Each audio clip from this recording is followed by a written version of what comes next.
अभी आप पाटिल बापू महाराज से सदगुरु सुखराम जी महाराज के द्वारा बताए गए निर्णय के अंग को सुन रहे थे। भक्ति निर्णय का अंग आप फरमा रहे थे कि भक्ति का निर्णय करके जो भक्ति नहीं करते हैं वो धोखे में रह जाते हैं। भक्ति करते हुए जीवन में उनकी कल्पना तो ये रहती है, भाव ये रहता है कि हमारा आवागमन मिट जाए, लेकिन भक्ति की रीत जो है वो आवागमन मिटाने की होती नहीं है। मार्ग जो उन्होंने पकड़ रखा है वो मोक्ष का नहीं होता है। कोई मुक्ति के मार्ग को लेकर चलता है, कोई गति के मार्ग को लेकर चलता है, तो कोई मोक्ष को लेकर चलता है, लेकिन परामोक्ष के मार्ग के बिना आवागमन मिटता नहीं। पाटिल बापू भी समझा रहे थे, बड़े अच्छे निर्णय से, बहुत सुंदर ढंग से उन्होंने समझाया कि भाई भक्ति तो सभी कर रहे हैं, लेकिन एक भक्ति है सो मुक्ति दिलाने वाली है। मान लो ये शरीर से मुक्त होकर के आप दूसरे शरीर को प्राप्त करेंगे, स्वर्ग के शरीर को पाएंगे, वैकुंठ के शरीर को पाएंगे, या आप किसी लोक की भक्ति कर रहे हैं, किसी देवी देवता की भक्ति कर रहे हैं, जिस देवी की जिस देवता की भक्ति कर रहे हैं उसके लोक में आप पहुंचेंगे। और यदि आप दान धर्म पुण्य कर रहे हैं, अच्छे रह रहे हैं, अच्छे विचार रख रहे हैं, हरि नाम ले रहे हैं, परमात्मा का नाम ले रहे हैं, तो आप वैकुंठ को जाएंगे, क्योंकि वो वैकुंठवासी ही ये सब करने वाला है, ये सृष्टि का संभाल करने वाला है, भरण पोषण करने वाले हैं, तो आप उनके पास जाओगे। तो इस प्रकार से हम और आप जहां पर जो भक्ति कर रहे हैं बड़ी अच्छी बात है। जैसे खेती कोई व्यक्ति करता है, एक व्यक्ति है जिसने ज्वार बोई है, ज्वार बोने के लिए उसने सारे प्रयास किए, खेत साफ किया, हल किया, बकर किया, बीज डाला, खाद डाला, पानी डाला, साल भर उसने मेहनत की। अब वो आखिरी में सोचे कि धान मिल जावे, चावल मिल जावे, चावल आएंगे क्या उसमें? ज्वार बोई है तो ज्वार ही आएगी। इसी तरह से भक्ति तो सभी कर रहे हैं, भजन तो सभी कर रहे हैं, लेकिन बीज कौन सा है आपकी भक्ति का? बीज महत्वपूर्ण है। गुरु सबके पास है, सदगुरु सबके पास है, इष्ट सबका पास है, भजन सबके पास है, भक्ति सबके पास है, मेहनत भी उतनी ही कर रहे हैं, बल्कि और ज्यादा भी कर रहे हैं। लेकिन इसका निर्णय हम और आपको करना है कि हमारी जो चाहना है, हम जो चाह रहे हैं, भक्ति जिसलिए हम कर रहे हैं, हम हमारे बीज को तो परखें, हमारे मार्ग को तो परखें, हमारे गुरु महाराज को तो परखें, हमारे ज्ञान को तो परखें कि वो कौन से लोक में लेके जा रहा है। उस भक्ति को करने वाले जो संत हुए वो कहाँ गए? उनका आवागमन मिटा कि वो उस लोक में जाके विराजे, कि वो परिचय और चमत्कार कर रहे हैं, कि वो देव बन करके फिर संसार में आए हैं। तो जैसा जिस संत का जो मार्ग होता है उनको देख करके हमें देख लेना चाहिए कि हमारी भी यही गति होने वाली है, हम इसी अवस्था को पहुंचेंगे, उससे आगे आप नहीं जा सकते हो। तो इसलिए सदगुरु सुखराम जी महाराज के फरमा रहे हैं कि भिन्न भिन्न कर निर्णय सुने, लोक लोक रोजोय, रहनी संग विचार सुख सबका मालूम होय। तो भाई अनेक अनेक प्रकार से निर्णय करके उस चीज को समझ लेना चाहिए कि कौन कौन सा लोक का रहनी, वहाँ का सुख, वहाँ की गति, वहाँ का शरीर कैसा है, बाद में फिर दोबारा जन्म लेना पड़ता कि नहीं लेना पड़ता, क्या हाल है, उसका निर्णय करके देख लेना चाहिए। वहाँ पर कैसा रहनी है, वहाँ की कैसे विचार है, वहाँ का कैसा ज्ञान है, सबका मालूम होए तबे देखे नर माही, जब पूगे किन्हीं लोक ज्ञान में सुनियो आई। वो ज्ञान के द्वारा उस लोक का निर्णय जो कर लोगे, जैसा होगा तो उस प्रकार से आप चलोगे तो उस लोक को पहुंचोगे। और सुख राम गेल बाही गहे, जाउर ने चोहुए, विन विन कर निर्णय सुने, लोग लोग रोज हुए। सदगुरु राम जी महाराज फरमाते हैं कि फिर उस रास्ते को आप धर्म करो जो तुम्हारे मन में अच्छा विश्वास बैठ जाए, भाव बैठ जाए कि हमारे लिए ये मार्ग ठीक है, तो उसके रास्ते पे आप चलोगे तो उसकी प्राप्ति होगी। और यदि निर्णय ही नहीं किया किसी लोक को हमें कहाँ जाना है, कौन से पंथ में जाना है, किस मार्ग से जाना है, तो फिर और भक्ति करते रहे, कभी देवी पे, कभी देवता पर, कभी विष्णु पर, कभी शंकर पर, कभी ब्रह्म पर, कभी गुरु महाराज पर, कहीं तो ये ऐसी जो भक्ति करने वाला व्यक्ति है वो उसको ना कोई लोक प्राप्त होता है, ना उसकी गति कहीं प्राप्त होती है। वो संसार का संसार में जैसा का वैसा ही रह जाता है। फिर से उसको ऐसे ही जैसा अभी जीवन बता रहा था, अगला जन्म भी फिर वो उसको ऐसे ही लेना पड़ता है और फिर उसी ढक्कन में वो लगा रहता है।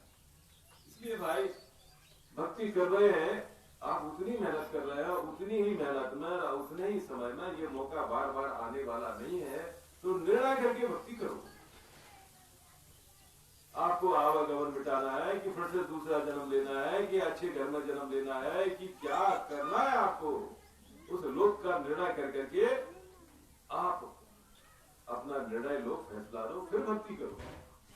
सर्वलोक की रीत सुन निज मननी सर जाए, ज्यो उलटी को पर हरे यो त्यागे मन माय। तो महाराज फरमाते हैं इस प्रकार से सारे लोगों की रीत को जान करके समझ करके जो भक्ति करता है, इसलिए ज्ञान सुनना चाहिए। आप किसी भी भक्ति में कर रहे हो, किसी पंथ के हो, किसी संत के हो, कौन सा शब्द कर रहे, कौन सा भजन कर रहे, इसका भेदभाव ना रखते हुए संतों की संगत में जरूर जाना चाहिए। ये अंदर नहीं रखना चाहिए कि आम्ही काय जाऊ तेगड़ते राम से नहीं है, ते देवीला मानत नहीं, ते देवताला मानत नहीं, ऐसा नहीं मानत, तसा नहीं मानत, ऐसा भेदभाव करू नहीं। और हम और आपको भी उन सबको निमंत्रण देना चाहिए। ऐसा ही नहीं कि वो हम राम सनई वालों को ही बुलाना है, दूसरों को नहीं बुलाना है। नहीं भाई, सभी को बुलाओ, ये हमारा कर्तव्य है, हमारा धर्म बनता है। हम परमात्मा के हैं और परमात्मा के सभी लोग हैं, हमारे घर के, परिवार के, गांव के, देश के जो भी लोग हैं, सबको उस ज्ञान को सुनना चाहिए और सुनाना चाहिए। उससे क्या होगा, सर्वलोक की रीत सुन, जब तक वो सुनेंगे नहीं उन लोगों के बारे में, सारे लोगों के बारे, सारे भक्तियों के बारे में, तो समझेगा कैसे। और बिना सुने, बिना उसका निर्णय सुने वो मन से बात निकलती नहीं है। सर्वलोक की रीत सुन निज मन निसर जाए, उसमें कई ऐसे लोग हो सकते हैं जिनको मालूम ही नहीं बेचारों को क्या करें, हम जो कर रहे हैं वो सही है कि गलत है। गलत तो कुछ होता नहीं, लेकिन हमें क्या चाहते वो कुछ और कर रहे होते हैं कुछ। जाना है दिल्ली और बंबई के रास्ते में गाड़ी में जा रहे हैं, कैसे पहुंचेंगे। तो इस प्रकार से सर्वलोक की रीत सुन, जब सभी लोगों की रीत को सुन लेते हैं, वहां के निर्णय को सुन लेते हैं कि कौन सा भजन करने से, कौन सी भक्ति करने से क्या होने वाला है, हमको मोक्ष मिलेगा या नहीं मिलेगा, ये सारी चीज जब सुन लेते हैं तो फिर उसमें से निज मन निकल जाता है। क्योंकि हर व्यक्ति चाहता है परम सुख मिले, हर जीव चाहता है परम आनंद मिले, जो हमेशा के लिए रहे। इस संसार से, इस जीवन से, दुनिया के दुखों से हमारी मुक्ति होवे, हम आनंद से रहे। इस संसार में भी आनंद से रहे, शरीर में जब तक है तब से खूब आनंद से रहे, और शरीर छूटने के बाद में हम प्रेम से रहे, आनंद से रहे। ऐसा कौन नहीं चाहता भाई। तो ऐसी रीत जब उसको सुनेगी, समझ में आएगी, तो दूसरे और जो इतने विकट बना दिया है, कठिन बना दिया है भक्ति को, कि घर को त्याग दिया, जंगल में रह करके हैं, शरीर को छोड़ दिया है, शरीर को भूखा मार दिया है, उपास कर रहे, व्रत कर रहे, क्या क्या कष्ट उठा रहे, उन कष्टों की साधनाओं को व्यक्ति सुनेगा और उसका फल क्या मिला वो सुनेगा, और इधर संसार में रहते हुए, आनंद में जीते हुए, परमात्मा के प्रेम में रहते हुए, और उस प्रेम को ही पा रहे हैं, तो कौन जाएगा उधर। तो निज मन निसर जाए, तो फिर तब उसका मन निकलता है उसमें से। कैसे छोड़ देता है फिर वो, ज्यों उल्टी को पर हरे यूं त्यागे मन। जैसे अपने रसगुल्ला खाए, कचौड़ी खाए, अच्छी अच्छी मीठी मीठी चीज खाई, खाते समय अच्छा लगा आपने, इसलिए अच्छा लगा इसलिए खाया। उसके बाद में यदि उल्टी हो जाए तो फिर बाद में वो खाएगा क्या, उसकी तरफ देखेगा क्या? नहीं देखता है, क्योंकि वो उसके लायक नहीं है, उसकी अच्छा नहीं है वो। इसी तरह से अब तक जो भक्ति कर रहे थे, अब तक जिस संसार में रहते हुए जो समय को आपने बर्बाद किया या समय व्यतीत किया, जब वो व्यक्ति समझ लेता, अरे बाप रे, हमने इतना समय असं बर्बाद करून टाकलं, असा आमचा समय जो है वेगळा और वाइट झाला, तो वो जो चीज समझ में आती है तो फिर उसको वो छोड़ देता है, फिर उसकी तरफ निगाह भी नहीं करता है और तब भक्ति में लगता है। तब उसकी भक्ति की धारा जो है पक्की बनती है। जब तक निर्णय सुनता नहीं लोगों का, तब तक की भक्ति की राह पक्की बनती नहीं, उसका काम पक्का होता नहीं है। इसलिए निर्णय करके भक्ति करना चाहिए और सभी ज्ञान को सुनना चाहिए।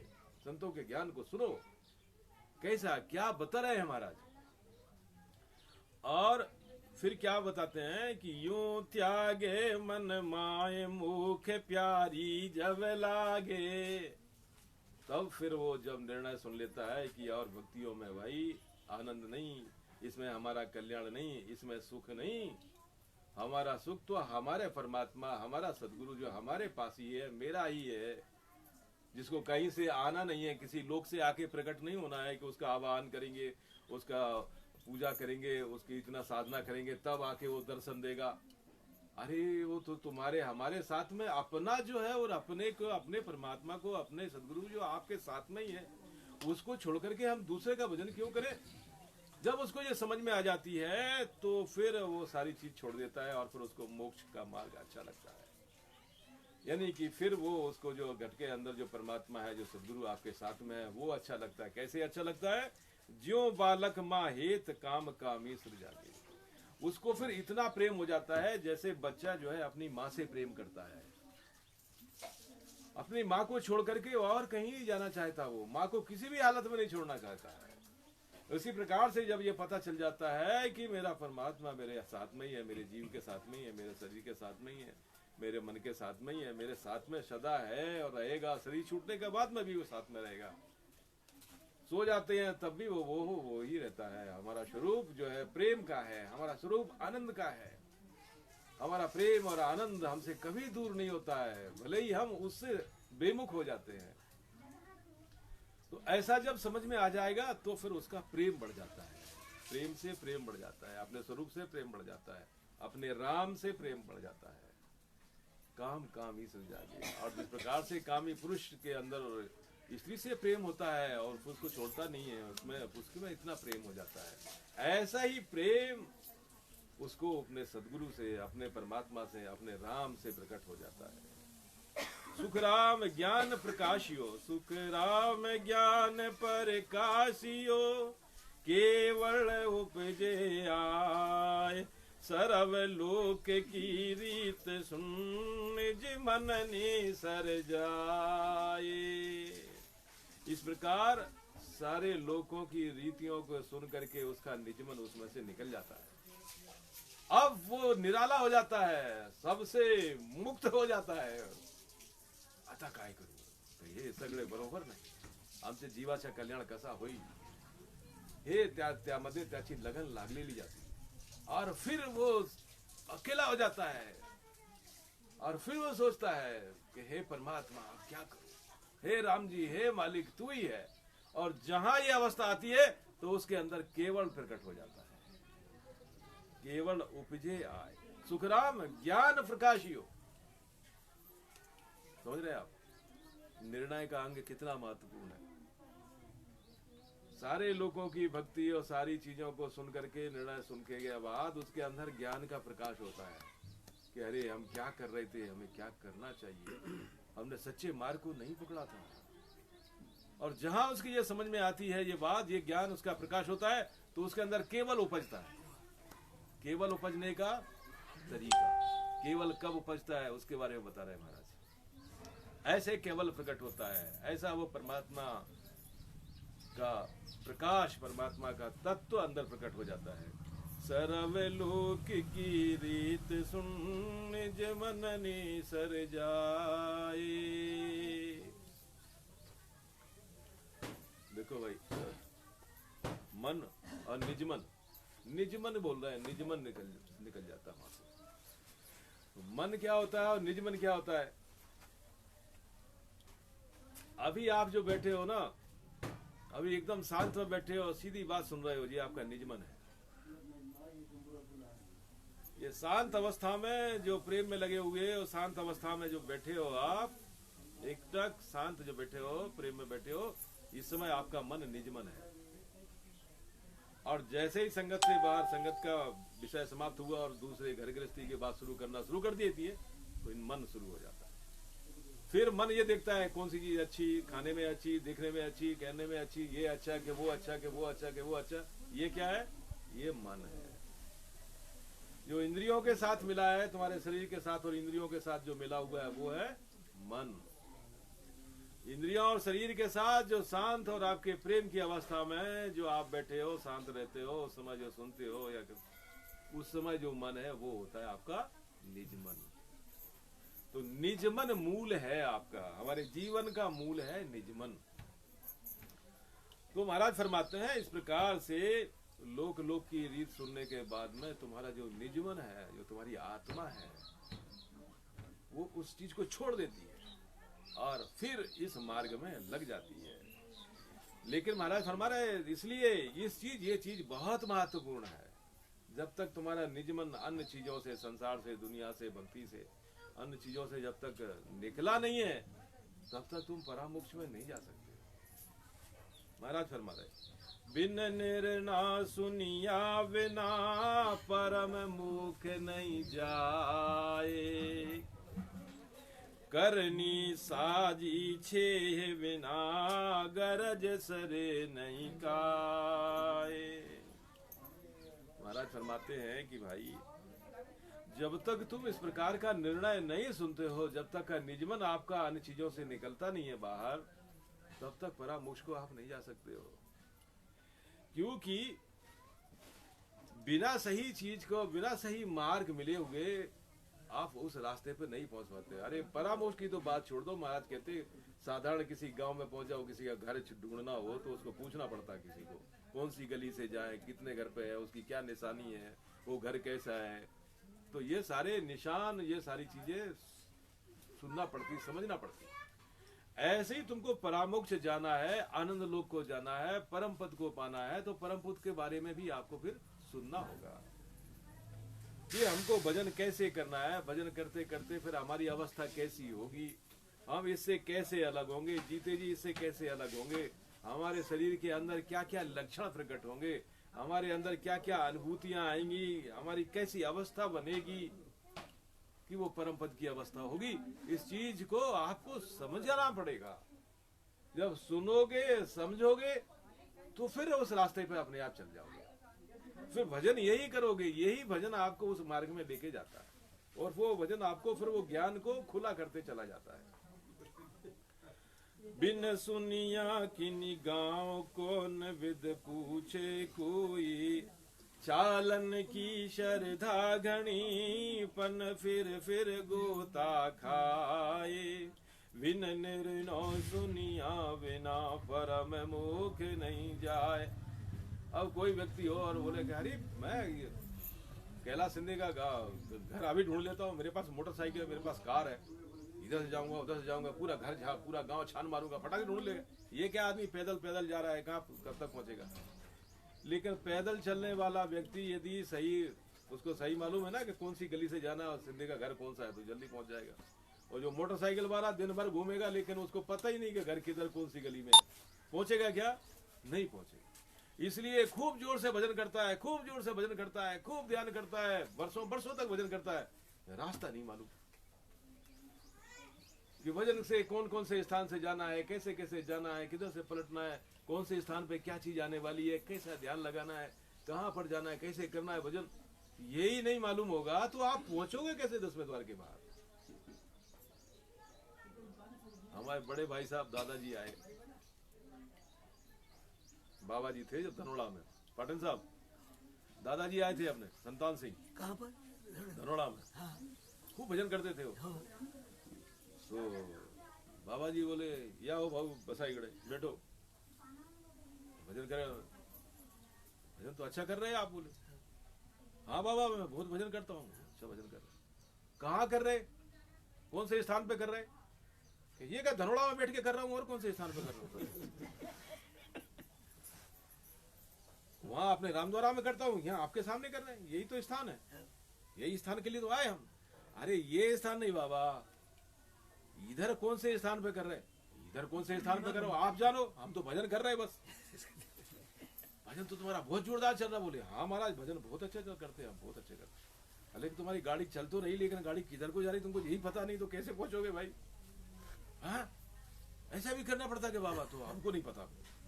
यही शब्द थे उनके। बाबा इतने हंसे, बोले अरे ठाकुर साहब तुम भजन तो करो, तुम्हारी गाड़ी ऐसे ही जा रही है ना, कभी इधर को तो कभी उधर को तो कभी उधर को। ये ऐसा नहीं, मार्ग होना जरूरी है, उस मार्ग से होके चलना जरूरी है। तो फिर मार्ग लगाया, मार्ग बताया, तो स्थान से होने लगा उनका भजन। अब होते होते भजन अब यहाँ पहुंच गया, तो अब इतने में बाबा चले गए, उनको यहाँ पहुंचा दिया।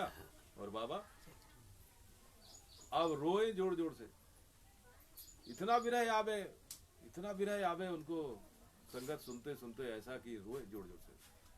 तो आप कहें, आपने तो सुना होगा कितना चीखते हो। तो मैंने कहा क्या बात है, आप क्यों रोते हो? बोले हम इसलिए रोते हैं कि पहले तो हमको पता नहीं था किधर जाना क्या करना, सो गुरु महाराज ने हमको बताया कि ऐसे करो यहाँ गए। अब कौन बताएगा हमको इसके आगे अब कौन बताए, अब हम कहाँ जाएं, बाबा को कहाँ ढूंढे? अच्छा ये उनको कतई बर्दाश्त नहीं थी कि कोई दूसरा आगे बता दे तो हम काम करें। नहीं, दादा से नहीं होगा, दादा पक्के व्यक्ति तो पक्के व्यक्ति होते नहीं, हमारे गुरु महाराज ही चाहिए। अब हम तो उनसे छोटे हैं, मेरी बात तो कैसे मानेंगे वो? और किसी साधु संत को तो किसी को मानते ही नहीं। अरे साहब बोले किसी को कुछ नहीं मालूम, हमारे बाबा बस बाबा। ऐसा रोवे है कि क्या बताएं साहब। करीब 5-10 साल ऐसे ही चले गए। अभी 3-4 साल पहले मैं रामद्वारा में ऐसे ही बैठा, और वो आकर के बैठे, कोई नहीं था और हम दोनों ही थे। अब हम भी नहीं बोलते थे कि तुम क्या करो कैसे करो, क्योंकि अपन बोले तो मानने वाले नहीं हो। तो बैठे बैठे एकदम बोले ये तो बताओ, तुम दुनिया भर को सबको बताते हो, सबको सिखाते हो, हमको तो बताओ हम क्या करें। बाबा तो चले गए, अब हमको तो ये लगता है कि हम तो भजन करते, बाबा का नाम सुनते रोना ही शुरू कर देते। बताओ हम क्या करें? तो हमने कहा तो सुनते कहाँ हो आप सुनो तो बताएं, बताओगे? हमने कि हाँ काम हो जाएगा हमारा, हाँ बिल्कुल। तो बोले बताओ। हमने कि मैं जो बोलूं सब ऐसा करना पड़ेगा। अब बाबा को छोड़ दो, परमात्मा को छोड़ दो, जो बता रहे सो सुनना। तो यही समझो बाबा ही बोल रहे, तो बताता हूँ, नहीं तो नहीं बोलता हूँ मैं कुछ। नहीं बताओ। अब कोई नहीं ना, और ऐसे व्यक्ति मान सम्मान को बहुत डरते कि ये इनसे पूछ रहे। सीधे व्यक्ति जो है ना, बहुत खरे व्यक्ति बहुत खराब होते हैं। अच्छा लाइन पे लग जाए तो सबसे आगे निकलते हो। तो कोई नहीं था, सीधे बैठे थे। तो हमने कहा आओ इधर नजदीक आओ, नजदीक बैठा दिया। ठीक है, हम जैसा बोले वैसा करना। बोले हाँ वैसे ही करें, ठीक है करो भजन किया उन्होंने। हम एक एक स्थान से चलो, तो धीरे धीरे उनको एक एक स्थान से करते हुए लेके गए, यहाँ पहुंचे। पहुंचने के बाद भजन करो, करते हमने कहा देखो कुछ सुनाई दे रहा है। सुनाई कैसे देगा, भजन कर रहे हैं, भजन में सुनाई देता क्या? हमको देखो मैंने बोला था ना गुस्सा नहीं होना, नाराज नहीं होना, हमारी बात सुनना सीधी। अच्छा हाँ बताओ। तो हमने कहा देखो भजन करते हुए देखो सुनाई देता है, कुछ होता है। तो फिर जो भजन हमने बंद कर दो यार, इसको बंद करो और शांत हो, देखो कुछ सुनाई दे रहा है। हाँ सन हो रही, हो रही। हमने कहा हाँ। तो हमने क्या भजन करो और उसको भी सुनो। दो कैसे करें हम, भजन भी करना उसको भी सुनना। मैंने कहा देखो मैंने पहले बोला ना आपको, मेरी बात सुनते जाना। पहले बांध दिया था उनको। हाँ अच्छा हाँ ठीक है। तो हम धीरे धीरे करते, फिर हमने कहा धीरे धीरे करो। तो वो उनके अंदर शब्द की जागृति थी, अनद नाद उनके अंदर था, लेकिन वो भजन में लगे थे, उसके ऊपर ध्यान नहीं दिया। अब उन्होंने उसके ऊपर ध्यान देना शुरू किया, तो शब्द उनको सुनाई देने लगा, अनद की ध्वनि उनके अंदर आ गई थी वो तो। और भजन धीरे धीरे करते मस्त हो गए। तो उनको ध्यान लग गया। मस्त हो गया। अब उठे ही ना वो, बैठे ही रह गए वो, ऐसे मस्त हो गया। फिर और सब लोग आए, बोले आज तो दादाजी ध्यान कर रहे हैं, आज भजन कर रहे हैं। ये तो बहुत बढ़िया, 2-3 घंटे ऐसे मस्त बैठे रहे। फिर बाद में मैंने ही कहा, सदगुरु सुखराम जी महाराज ने धन्य हो, बाबा जी महाराज ने धन्य हो। बोले अभी नहीं, अभी तो मजा आ रहा हमको। तो ये स्थिति बनी। फिर 1 साल के बाद हम फिर गए तो जाने के बाद में अब बोले, अरे बोले ये इसमें बहुत हो रहा है, जोर जोर से हो रहा है, बोले अब इसका क्या करूं। हमने देखो हमारी बात मानोगे तो बताऊंगा, नहीं तो नहीं बताइए, तुम ऐसे ही सन्नाओ, ऐसे ही बनाते रहो तुम। अरे बोले ये लगता ही है कि बहुत जोर जोर से होता है, बहुत जोर से हो रहा। बोले तो हमने कही उसको रास्ता नहीं मिल रहा है। रास्ता काहे का रास्ता? हमने कहा बताते ना, सुनोगे आप हमारी बात? हाँ सुनेंगे। तो हम क्या, बैठो। फिर बिठा लिया, बैठे हो, भजन करो। भजन किया उन्होंने जैसे करते थे, और वो शब्द उनके अंदर चालू था। अब हमने कहा ये शब्द को देखो, ये तुम्हारे अंदर हो रहा है ना, ये बाहर होगा। है? बाहर कैसे होता? हमने कहा देखो मैंने बोला ना आपको, मेरी बात सुनना आप, हमारी बात सुनोगे तो काम होगा, नहीं तो तुम जाओ। फिर हम नहीं बताते, हम चले उठ के, अरे नहीं बता। तो हमने बैठो फिर करो, हमने जो बोले वैसा सुनना बस। अब तुम अपना ध्यान जो अंदर हो रहा ना, वो जैसे पहले नहीं समझ में आ रहा था तुमको कि अंदर है, तुम नहीं मान रहे थे, लेकिन अंदर तुमने ध्यान दिया ना तो सुनाई दिया। अब ऐसे ही ध्यान तुम इधर लगाओ, ऊपर देखो उसको, ऊपर होगा वो। और होता क्या? हमने कहा हाँ। तो बैठे तो ऊपर ध्यान किया तो ऊपर अरे ये तो हो रहा ही। अब हमने कहा करो करते रहे खूब मजे में बैठे, घंटा भर बैठे। बोले अब ये बंद ही नहीं हो रहा। बोले अरे हमने कही लोग परेशान होते कि चालू हो जाए और तुम परेशान हो के बंद हो जाए। धन्य हो महाराज, आज ही भगत हो तुम। हमने कही ये चालू ही रहना है, अभी ऐसे ही रहना है। हमने कहा ऐसे रहना। तो इसको क्या बोलते हैं? हमने कहा यही नहीं अक्षर है। ये नहीं अक्षर है क्या? हाँ, हमने कहा यही नहीं अक्षर। आज उनकी वही स्थिति है। कहने का मतलब आप लोग भी वैसे ही हो।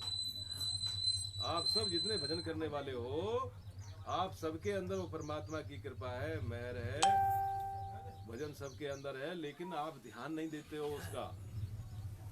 विन निर्णा सुनिया बिना मोख न पहुंचे।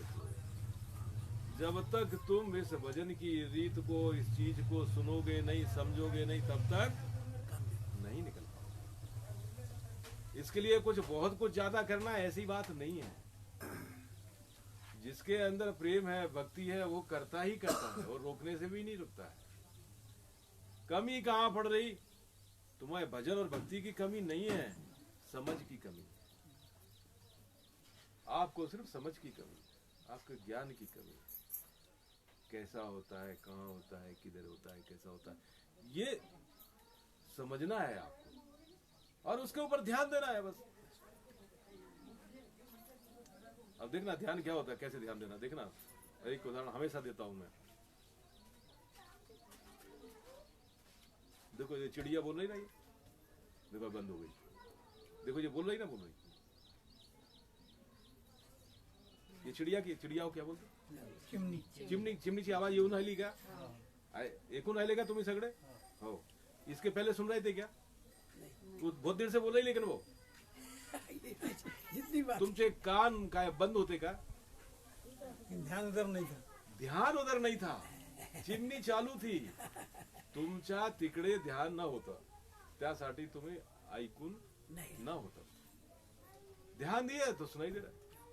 ऐसे ही तुम्हारे अंदर शब्द है, वो शब्द की ओर तुम ध्यान नहीं दे रहे, भजन में लगे हो बस। भजन का फल है, परिणाम है वो शब्द की अनुभूति, उस शब्द की तरफ तुम्हारा ध्यान ही नहीं। वो भजन है, भजन का फल है प्रेम, आनंद। नख से लेके चक तक आनंद होना चाहिए, हो रहा है।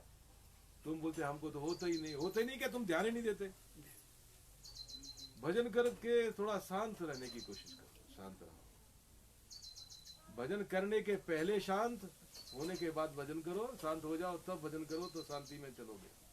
और फिर जो भजन जब पूरा करते हो और भजन करके एकदम मत उठ जाओ। भजन बंद करने के बाद में फिर मजा लो, आनंद लो, तुम्हारे शरीर में देखो कैसा शांत हो गया। यहाँ से नख से लेकर के रोम रोम से लेकर के यहाँ से अपना ध्यान दो जरा पहा त्याला कसा कसा होऊन राहिला, कसा चांगला झाला, कसा चांगला निर्मल शरीर झाला, शांत झाला, प्रेममय झाला, आनंदमय झाला। यही तो आनंद पद है। वो आनंद पद काय का मेळा तर भेटणार का? हे आनंद पद आहे। हे आनंदला तुम्ही निरखा, परखा, ओळखा, त्यामध्ये राहा, याची कमाई करा।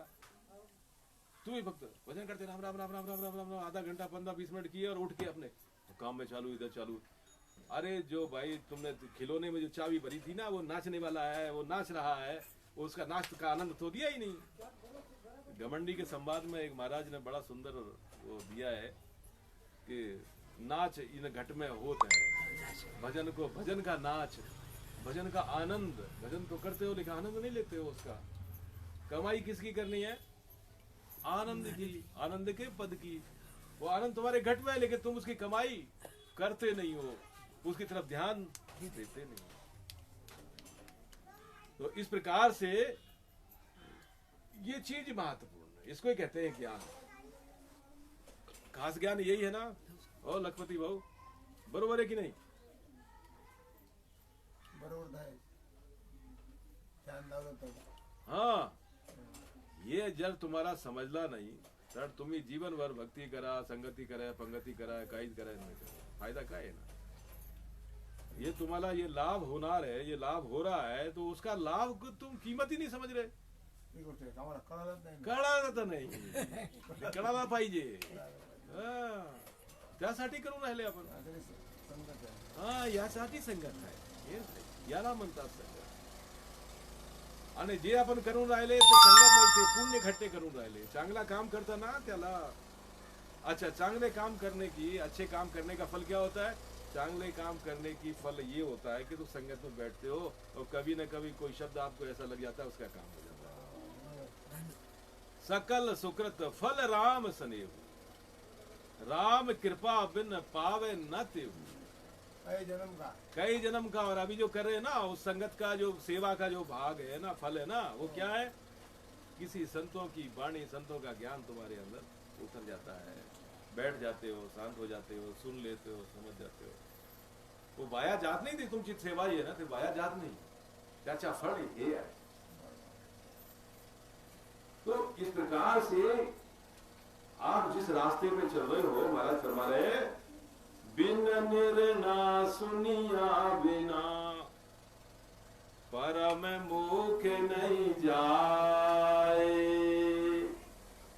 करनी सारी छे बिना गरज सरे नहीं गाए, चालन की सरधा घड़ी पण फिर गोता खाए, बिन निर्ना सुनिया बिना परम मुख नहीं जाए।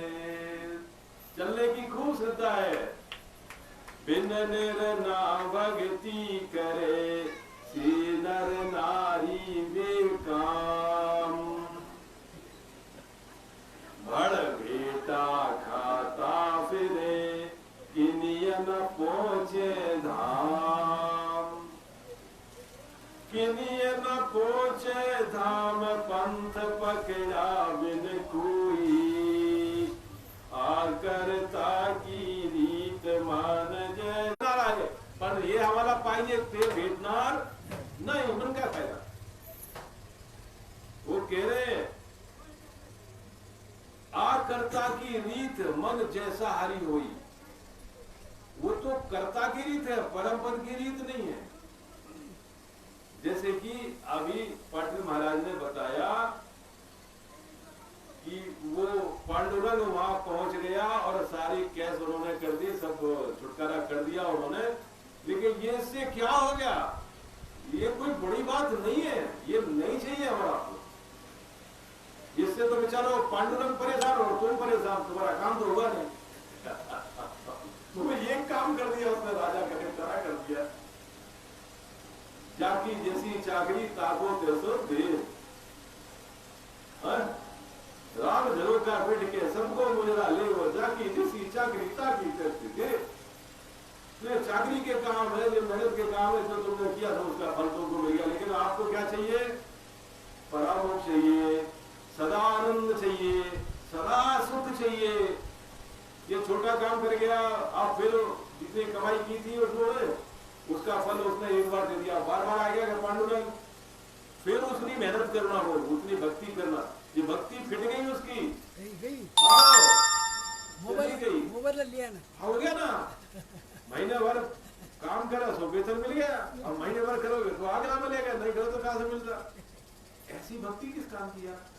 और हम और आप इसी को महत्व देते हो।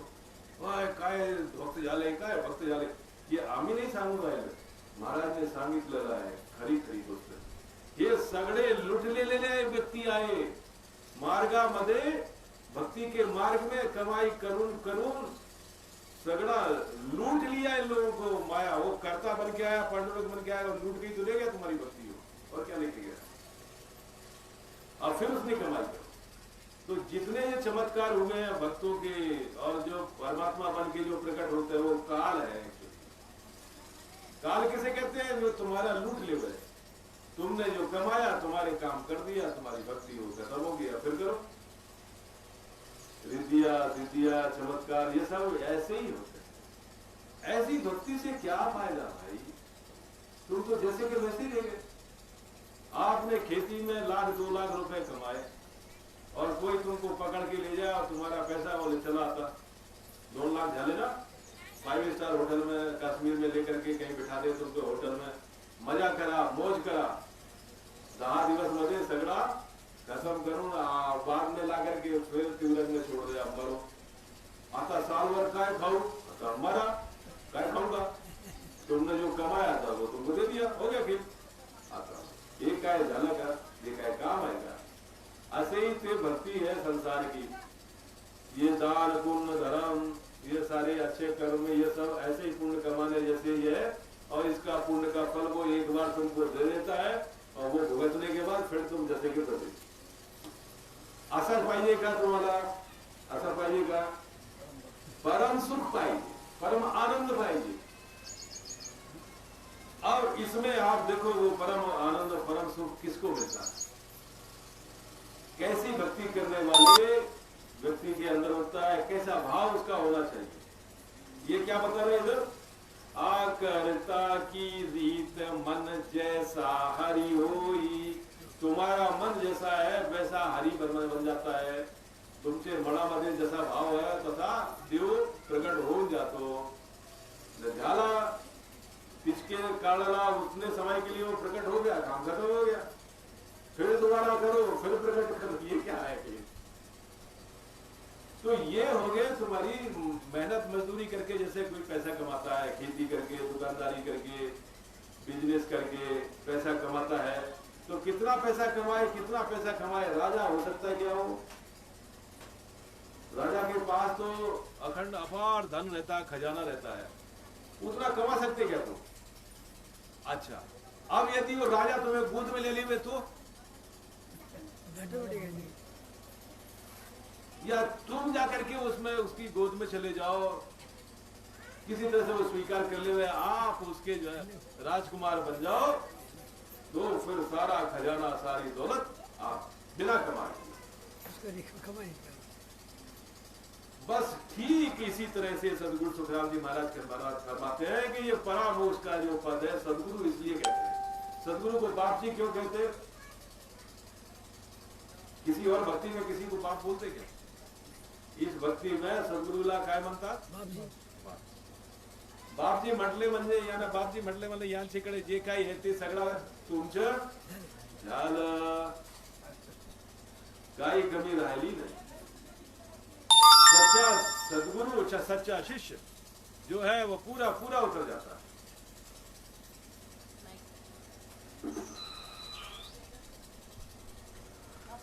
अब हेलो, तो इस प्रकार से बात ये है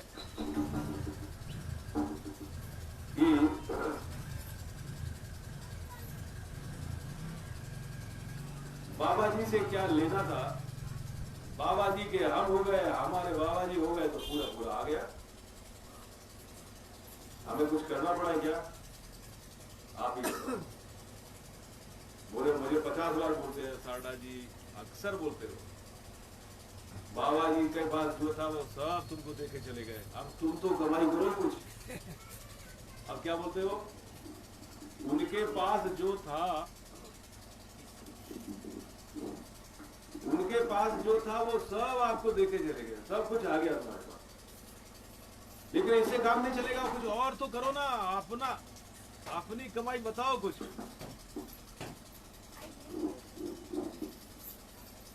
हाँ क्या बोलते हैं?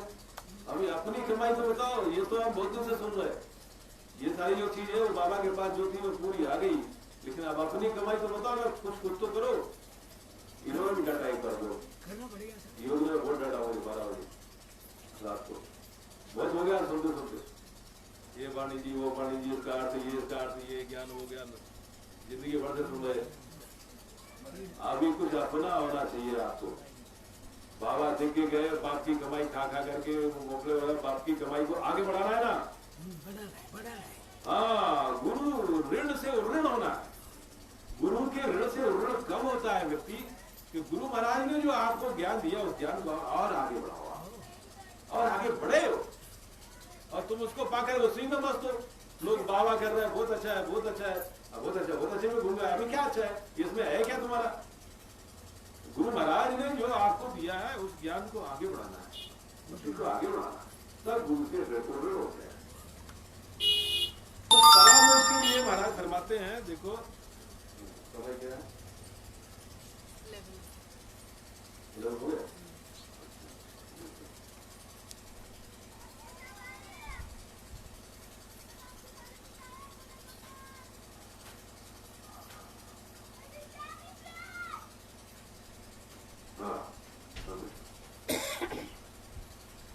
आखिरी बात आपको कह देना चाहते हैं, महाराज क्या बता रहे हैं, इस भक्ति का मार्ग कैसा है, हमें किस तरह से किसकी शरण में रहना है।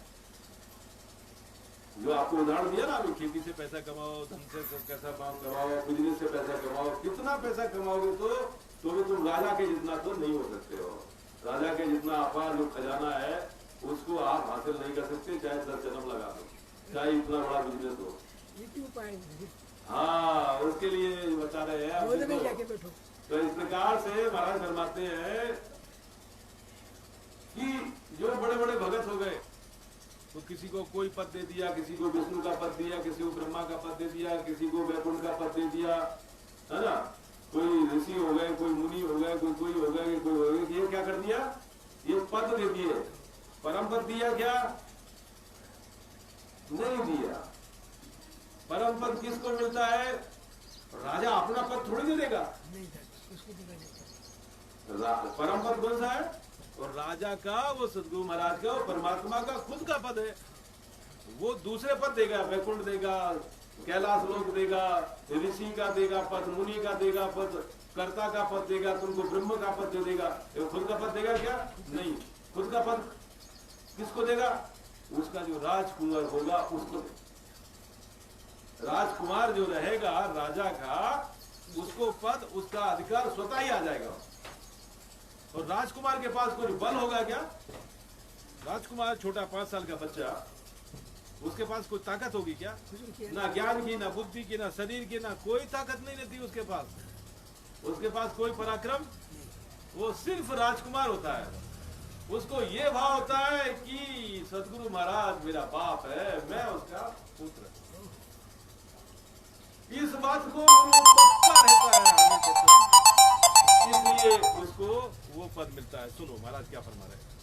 हाकम उतर जाए फिर थानायत पलटे, रानी मना उतार बहुत ख्वासा बासुलटे, मोदी पढ़ो वकील फिर सो पटा उतारे, जिन संग देव फौज सोजता ही को मारे, छोटा मोटा जान मार सब ही सिर देवे, कमरा को सुख राम गाँव को नाम न लेवे।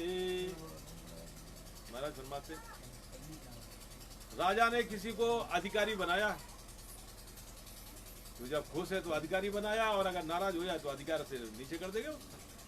लाया विवाह करके, रानी से यदि नाराज हो जाए तो क्या करेगा? रानी को बाहर निकाल देगा, रानी को बेदखल कर देगा, उसके अधिकार से कर सकता है। अच्छा, मोदी पढ़ो वकील फिर सो पटा उतारा, किसी को वकालत का पद दिया, किसी को प्रधानमंत्री का पद दिया, जब चाहे तब उसका पटा उतार करके प्रधानमंत्री से पद से नीचे उतार सकता है। तो छोटे मोटे अधिकार पद, बड़े से बड़े और छोटे से छोटे पद वो दे सकता है और निकाल सकता है। लेकिन कुंवरा को सुखराम कर गांव को नाम न लेवे। लेकिन उसका जो कुंवर है, उसका जो राजकुमार है, उसको वो चाहे कि नहीं मैं इसको अपना पद नहीं देता, तो वो तो युवराज है, जिंदा है तब तक नहीं देगा, मरेगा तो उसका पद उसको ही आने वाला है। बाकी जागीर किसको आती? बेटे को आने वाली है ना। जीतेगी नहीं दिए तो चलेगा, लेकिन मरने के बाद अच्छा लड़का जरूरी है तो 76 हो गए, 60 हो गए, ईड़ा हो चाहे पेड़ा हो, उसको जागीर आना ही आनी है। इसी तरह से महाराज फरमा रहे हाकिम पावे दीज गढ़ को धनी न हुई। हाकिम पावे दीज, अधिकार मिल सकता है, लेकिन राजा का अधिकार नहीं मिल सकता है, राजपद नहीं मिलता उसको। बड़ा पटारत जान तखत को लहे न कोई। कोई कितना बड़ा सूरवीर हो, लेकिन राजगद्दी मिलती क्या? नहीं मिलती।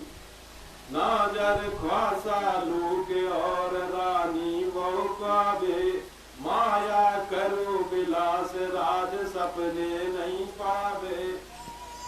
बहुत सारा धन सुख तमगा देगा, ऐसी भक्ति करना जो एक परमात्मा और सद्गुरु महाराज की आनंद पद की जो भक्ति नहीं करते, उनको परमात्मा देता तो है, बहुत सुख देता है, बड़े बड़ी चीजें देता है, लेकिन आनंद पद परम पद नहीं देता है। आज काल दिन 5 महीने 6 सरस बखान, सब ही सिर सुख राम के कंवर भूप हुआ। सबसे श्रेष्ठ कौन है? तो राजकुमार। इसलिए आपने देखा होगा इस भक्ति में रहने वाले जो ऊंचे से ऊंचे संत होते हैं, उनके पास ना रुचि सिद्धि होती, ना चमत्कार होता, ना वे खर्चा जाने, ना वे तुम्हारा पत्रा दिखे, ना लगन दिखे, ना सुख दिखे, ना मुहूर्त दिखे, तुम्हारे संसार के काम के नहीं रहते। तुम भूल होगा हमारे जी बहुत बड़े महाराज है, बहुत बड़े महाराज है, तो वो कहे तुम्हारे महाराज ऐसे, हमारे महाराज ऐसे, आप इतना दे दिया तो उसको बच्चा होगा, इसको ये होगा, उसको तुम्हारे महाराज क्या करते होगा? क्या इनके पास नहीं होगा। ये बालक के समान है, बस अपने गुरु महाराज की सत्ता पर टिके हुए हैं। सतगुरु के महाराज के ज्ञान के अलावा इनके पास कोई दूसरा बल होता नहीं। कौरा रहे सुख राम के गढ़ पर दिन रात, खानो पीनो महल में सुख सैया बेसात। राजकुमार कहाँ रहता है? महल में रहता है, राजा के साथ में। बाकी बड़े बड़े अधिकारी महल में नहीं रह सकते। इसी तरह से इस आनंद पद को पाने वाला उस सद्गुरु की भक्ति में सच्चा शिष्य जो होता है वही उसको पाता है। बाकी खूब भजन करने वाले, बड़ी बड़ी तपस्या करने वाले इसके आगे, महल के आगे नहीं पहुंच पाते। ये है महल, ये है राजा का महल, ये है पारब्रह्म का महल। इस महल के ऊपर नहीं जा सकते, वो इसके नीचे ही रहता है। वो कोई यहाँ, कोई यहाँ, कोई ब्रह्मांड में, कोई किधर, कोई किधर, कोई इसके बाहर जा सकता क्या? नहीं जा सकता। और इसके जो बाहर जाता है उसको ही परम पद मिलता है, वो राजकुमार होता है। जहाँ राजा का महल है कुंवर विराजे माए, हाकिम सुन सुख राम के बालक कदे न जाए।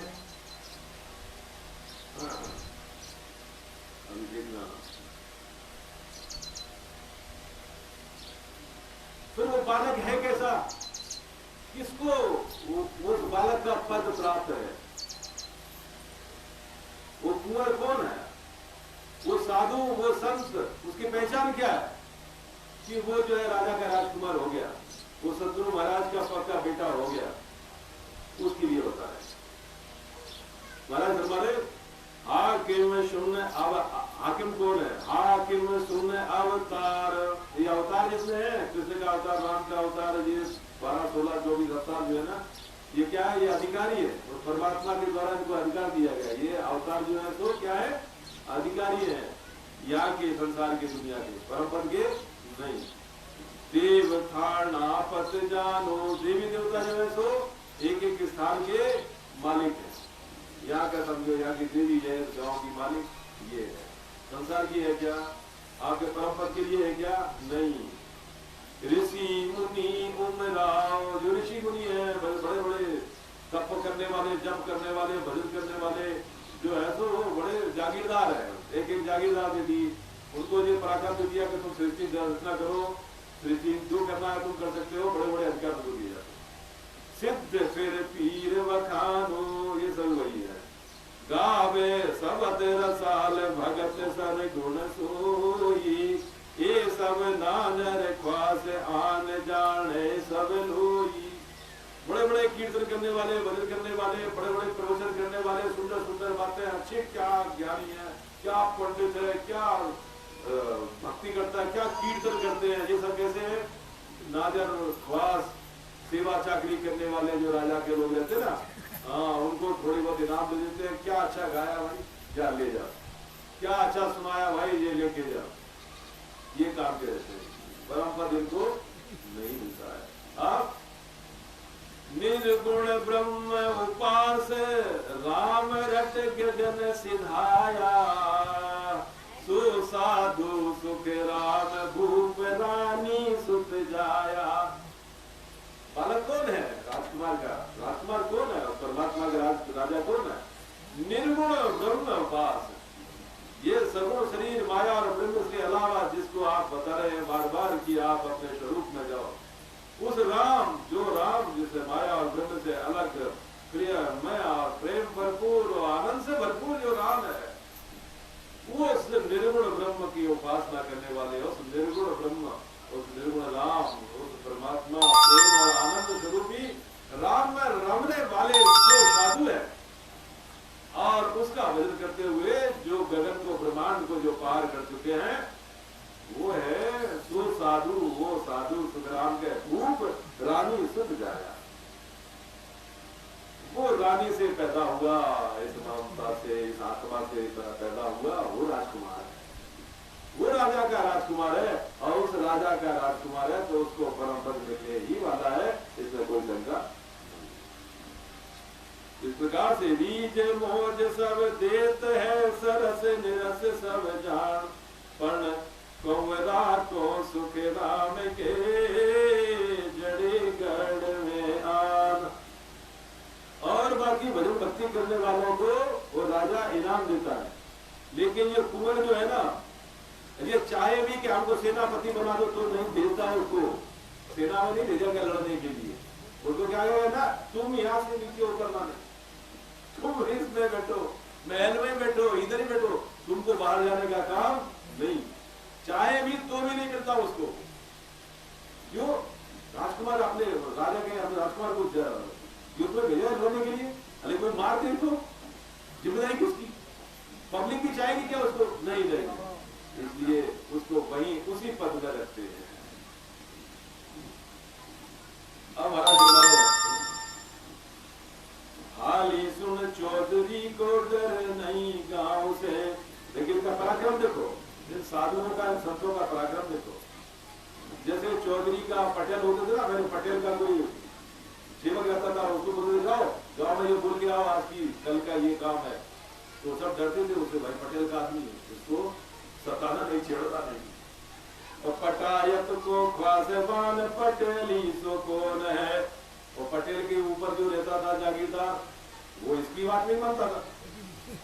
चेलो सुन राजा जी को दिन उमराव कहे, और राजा का जो खास आदमी रहता है वो जागीरदार को मानता क्या? जागीरदार उसको बोलता, भैया राजा साहब की जरा खबर दे देना, तेरा मास्टर आने देना हमको। अब बड़ा कौन है? बड़ा तो जागीरदार, इसके पास जागीर भी नहीं है, लेकिन ये क्या है?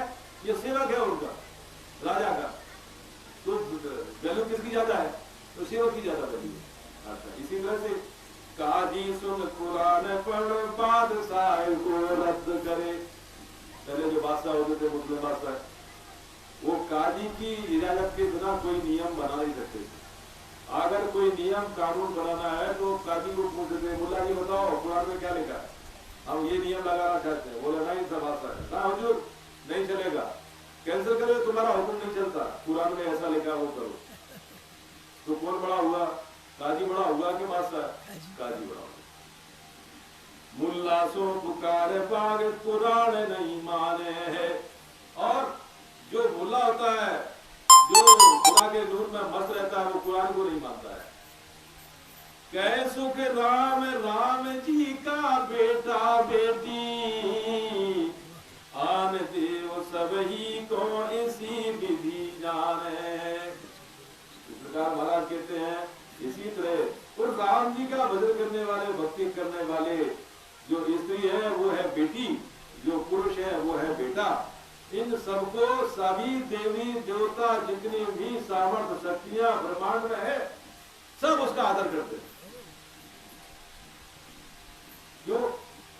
क्योंकि ये बेटा बेटी राम जी के हैं, इसलिए ना तुम्हारे ऊपर देवी गुस्सा कर सकती है, ना देवता खुरागर कर सकता है, ना तुम्हें भूत लग सकता है, ना तुम्हें प्रेत बाधा आ सकती है, ना तुम्हें शनि लगे, ना राहु से भजन करके 10वें द्वार ब्रह्मांड में पहुंच जाता है, वो राम जी का बेटा बेटी हो जाता है, वो परम मोक्ष का अधिकारी हो जाता है। इस प्रकार से आप उस बड़ी भक्ति में और अपने अंदर ये विश्वास नैचा पक्का ठान लो कि आप राम जी के बेटा बेटी हैं। अपना संबंध, तुम्हारा संबंध दास का दासी का नहीं है, आप उसके बेटा हो, आप उसकी संतान हो, उस परमात्मा की तुम संतान हो, उसे प्रेम करो।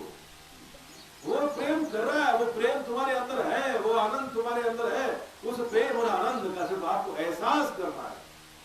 वो दिया है ऑलरेडी, वो साथ है आपके, आपको सिर्फ उसका एहसास करना है और उसके एहसास में जीना है, आनंद से रहना है और खूब बड़े उसके साथ विश्वास के साथ रहना है। ये सारी सृष्टि, पूरा अनंत कोटि ब्रह्मांड आपके ही है, आपके बाप के ही है, सारी सत्ता आपकी ही है। आप एकदम उस शुद्ध चैतन्य, परम चैतन्य, आनंदमय प्रेम से भरपूर उस परमात्मा की संतान है। आप उस परम पद के अधिकारी हैं, अभी आपके अंदर है। और ये शरीर यदि छूट जाएगा तो शरीर छूट जाएगा, लेकिन तुम्हारा आनंद पद, आपका प्रेम पद कभी छूटने वाला नहीं। आप उस परम पद में ही जाने वाले हो, आनंद में ही जाने वाले हो, आनंद में ही रहने वाले हो, इसमें कोई दो राह नहीं। इस भरोसे के साथ